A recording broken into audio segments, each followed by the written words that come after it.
kapag Pinoy talaga ang namayagpag sa abroad, namamayagpag ang talino at galing. Katulad itong kaharap natin ngayon, isang operations manager ng isang kumpanya, Assurance General Trading LLC. Palakpakan natin at welcome natin sa The Global Filipino Magazine, Miss Naysha Ingid. Hi! Naysha, saan kinuha yung pangalan mo? Bakit Naysha? Unique, no? Actually, I born Muslim itself. My father and you mother were born a Muslim, originally Muslim. So, generate from here to there until they come up into that name, which I have no idea what's the meaning. Oh, so si Naysha is from General Santos City, yes. When you were still in General Santos, naisip mo na ba one day that you will be traveling abroad and having your life on the other side of the globe? Not once. Bakit? I never thought of it. Bakit? Anong nangyari? Kasi at a young age, namatay kasi yung papa ko. Everything was fine bago siya mamatay. Everything was? Fine. Okay lang. Life was okay. Maganda, masagana yung buhay. Because the mom is? Mom is not working. Nasa bahay lang fine? So, fine before he died. After he died, everything comes to a difficult situation. So si tatay ang nagpo-provide? Hindi, nawala si tatay. Then only moms remain. Okay. So, nung mawala ang tatay, namatay ang tatay, so si mom na lang nandiyan to take care of us. We are actually at doon nag-start ang ano? Doon nag-start ang struggle talaga. Struggle. At doon ka nag-isip mag-abroad? Before that, after graduation kasi, nag-work ako sa Century Tuna Corporation as labeling, mostly pakyawan. Salary was 2,500 pesos that time. So, it's equivalent to 185 dirhams at the current rate. Month? For a month, yeah. And then after that, yung mga pinsan ko kasi nag-abroad sila. They go work abroad. Nasa ibang bansa tulad ng Saudi, the mom. Middle East. Middle East countries. So, nagpapadala sila. Sabi ko, nagpadala daw yung pinsan ko ng 10,000 pesos. Malaking pera yun. Okay. So then, there I started to think na, why don't I try influence ka? Na-influence ako. Okay. So, naisipan ko, kailangan ko rin, sabi ko yan. Kaganyan din ako. So, I stopped working in Century Tuna. So, naghanap ako ng recruiter. Back then, you need a recruiter to come in the UAE. What year was actually, that? I started in Qatar that time. Okay. So, ano year yun? That is back in 2002. So, I was 18 years old. How long did you work in Qatar? That was 3 years. 3 years. I work as a domestic helper. Oh. For the very first time there, I start my struggle. That's my very first work away from family. As a domestic helper? As a domestic helper. Ano alam mo sa pagtatrabaho sa bahay? I have no idea diba? Anything. So, wala akong alam at all. So, when I get there, I was like, what should I do? Kaya talaga this is a living truth, no? Yeah. Yung mga DH natin kababayan, as in the best. There are professionals na nagtatrabaho sa loob ng kahon, di ba? Yes. So, nakakalungkot, but of course, dapat hangaan din natin kasi marangal yung trabaho nila. Marangal na trabaho. So, what are these struggles that you have encountered during your 3 years working inside a family ba to? A family, yes. Okay. A family.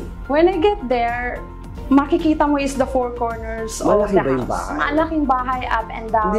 The wall is so high. I feel like I'm alone in the world. Like, wala akong kasama, ba't nag-iisa lang ako? Tapos hindi ko pa alam kung paano magtrabaho, paano maglinis, paano mamalansya. I cook Filipino food daw, but yung Arabic food, I have no idea at all. So wala kang chance na, wala pumasok sa isipan mo, ayoko nito, gusto ko mag-back out? It does. And lagi akong umiiyak, please send me home, please send me home.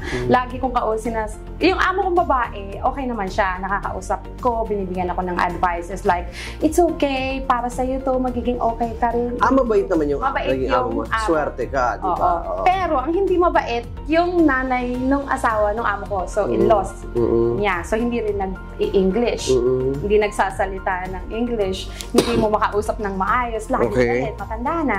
So, but nakatagal ka ng 3 years, no? So, ibig sabihin no, yung adjustment mo, yung determinasyon, di ba? Determination. Because 3 taon ba yung contract mo? 3 taon that time. And then you finish your contract? I finish it. At ang means of communication that time is only by writing. Wala pang mobile phones. Hindi ka pa makakatawag. By fax only that time. So, pag nagpapadala ako ng sulat, it reaches like 1.5 month or 2. Or sometimes voice tapes. Pagdaanan ko pa yun. Cassette. Diba? So, i-play lang nila, maririnig nila. So, I have to wait for the response for another 2 months maximum. Correct. Then, yun lang. Ulit, i-play ko lang. Mas exciting kasi, di ba, ang tagal nung paghihintay, di ba? As in. After Qatar experience mo, paano ka nakatravel to Dubai? After Qatar, tinapos ko lang yung kontrata. Then, bumalik ako ng Pilipinas. After bumalik ako ng Pilipinas, then nag-apply ulit ako pa Kuwait. So, I got 2 years contract again in Kuwait sa isang, local family din sa Kuwait. Okay. One, the lady was a doctor and the man was a judge. Okay. So, everything's fine. Medyo marunong na ako, may alam na ako. So, hindi na ako nahihirapan. So, from Kuwait, start na rin dun yung communication. May mobile phone na rin dun that time. So, easy na rin. So, slowly, step by step, medyo nagkakaroon siya, medyo nagiging easy yung life. Okay. Pero sa bahay pa rin yun. Pero I never regret. Kasi from Qatar time, I learned how to speak Arabic, which I... Fluent? Fluent, 100%. Talaga? Yeah. So, yeah, from Qatar itself, in 3 months' time, I had to push myself to learn Arabic language. Kasi nga yung biyenan is hindi nakakapagsalita. Galing, that's your initiative. Yeah. That is very useful, no? Yes. Paano ka nakatravel at fast track natin? Paano ka nakabiyahe sa Dubai? Sa Dubai, after Qatar, I go back to Philippines again. Okay, then I stayed there. Then I come back to Dubai for the same work. Yeah. Isang domestic helper is not possible because in front of me right now is the operations manager of a company. Paano nangyari yun? Yeah.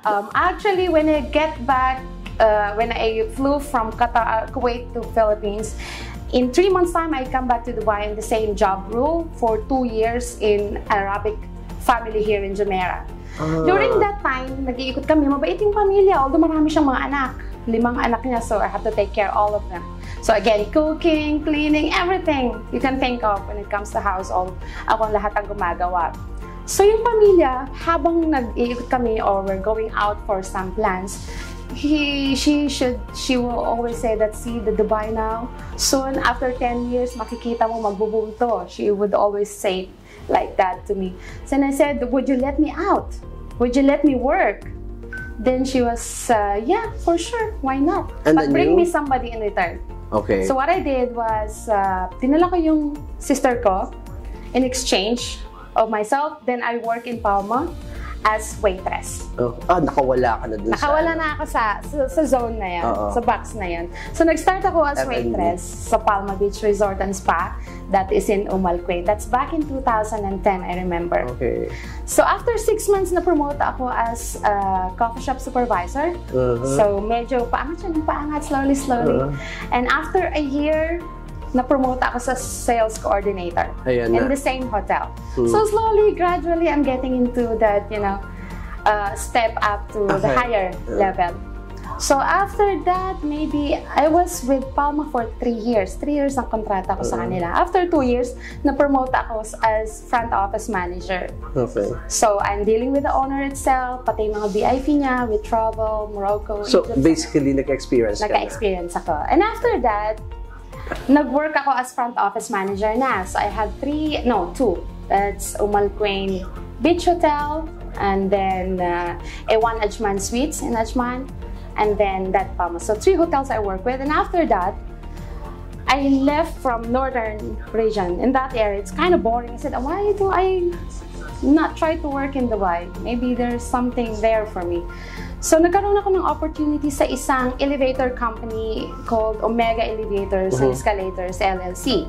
So, they are a brand new elevator company in Dubai, which is wala pa silang project at all. Zero project. There's nothing. So, when I come in, they just hire me for my Arabic language. Okay. That's it. I got the job just because I speak Arabic fluently. So, they were amazed by it, and Luckily, I got projects all around 7 Emirates. I got in Abu Dhabi, I got in Al-Ain, Dubai, Sharjah, Ajman, Multimedia. So that's how I started. So I started as sales executive and I promoted to sales manager. And then after that, 3 years completed, I moved to work for a fit-out company as business development manager. So I start managerial position already. I continuous. And then after fit-out, I work for events company as events manager. Ang dami mo nang napasukan, Ang dami. No? As in, super dami. So, ang pinakamagandang part is nakadikit na sa designation mo yung manager. Yes. So it continues actually. So, being on this level right now, ano na yung mga nabago sa buhay ni Naysha? Actually, a lot of changes. Hindi lang sa akin, but to my family as well. Of course, yeah. Nagkaroon ako ng investments back in Philippines. Ayan na, di ba? And then andyan na yung suffering has now changed to a better life. Maybe not maybe extremely perfect, but it's better than before. Bago talaga. Bago. So, mom ko is working just to make herself busy but not actually to earn kasi nakakapag-support na ako sa kanya monthly. Wonderful. Yeah. And now I'm working here in Assurance General Trading as their operation manager. Okay. We are actually a group of company. We have real estate, we have maintenance, and so, ang maganda rin, hinahandle mo rin mga kapwa Pilipino, di ba? Yes, they're all Filipino. We have one Pakistani. Okay. That's it. So, most of them is kabayan. So, they look up to me and I'm so happy. It is really good to deal with them. What is the advantage of having a team na puro majority ay mga kababayan? Mas madali yung communication. Okay? At mas madali mong ma-express yung gusto mong mangyari, yung gusto mong goal, yung gusto mong vision, mas madali nilang naiintindihan. In a proper conversation, hindi katulad pag English kasi parang meron kang nami-miss na isang topic which hindi mo makuha yung goal, hindi ka makapasok, or hindi mo ma-deliver ng maayos. Okay. So with them, it was easy. Yeah. Listening from your story, Naysha, you started really from the bottom, di ba? Yes. At tapos gradually you just said that may nababago sa buhay mo and you have a dream na unti-unti mong nakikita. Like we have a lot of, people also here in Dubai, in the Middle East and in any parts of the globe na akala nila hanggang doon na lang ang buhay nila when they applied for as a domestic helper, ganun, nandun pa nakapako pa rin sila. Ano sa palagay mo ang naging sikreto nito na pwede natin i-share sa kanila that there's still hope in every thing that we aspire, that we desire?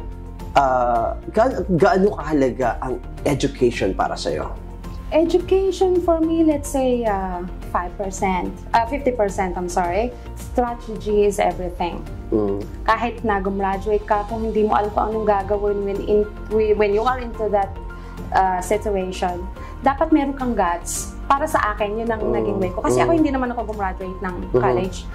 But you're still part of the Filipino Institute right now? Yes. Or nakatapos ba siya ngayon? Tapos na ba siya? Hindi pa. Hindi pa. You're still our student, di ba? Yes, I do. And I'm a current assistant teacher of Sir Noel Ang.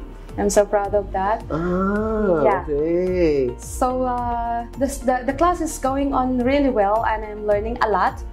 And I'm using the same strategy what Sir Noel is actually teaching us in the current situation. Kasi I'm managing a team pero wala akong qualification. I didn't study that. So I just learned it from my experience. Correct. How I deal with people. So tip na natin sa ating mga kababayan who are also willing to be, how to be you, ang mga sasagutin natin. Hello po sa inyong lahat. Actually, hindi pa po ako fully succeeded. I'm still learning. Pero, iba siya sa kung ano ako before. Kumbaga, yung experience ko, gradually, paakit ako ng paakit ng hagdan. So, all I can say is that love your job. Yun lang ang pinanindigan ko. When I started in Qatar, yun lang yung nasa, I should love my job. Kahit anong klaseng trabaho yan. Domestic helper, cleaner, whatever it is, mahalin mo lang yung trabaho mo. Yun ang yun ang pinanindigan ko na actually in-advise sa akin ng brother ko who serves as my father. Kahit anong trabaho mo, basta marangal, love it. Kasi hindi habang panahon ganyan lang ang gagawin mo. Correct. May makakakilala sa'yo, makukuha kang much better than that. So slowly you can get there where you want. At saka pag merong opportunity, grab it. Kung walang opportunity, find the opportunity. You can do better. At saka tayo mga Pilipino, lalo na sa UAE, we are the best. Lalo na kasi yung mga client ko sa sales and marketing, marami akong nakakausap, different race, Arabic, English, Americans. So they always say that Filipinos are really good in everything. Thank you very much. Napakagandang mga binitiwang mensahe para sa ating lahat. If we are still dreaming, if we are still longing for a good future and opportunities dito sa abroad, i-share lang po natin itong video to kasi marami tayong mapupulot ng mga magagandang lessons. Bye everyone. God bless and stay safe.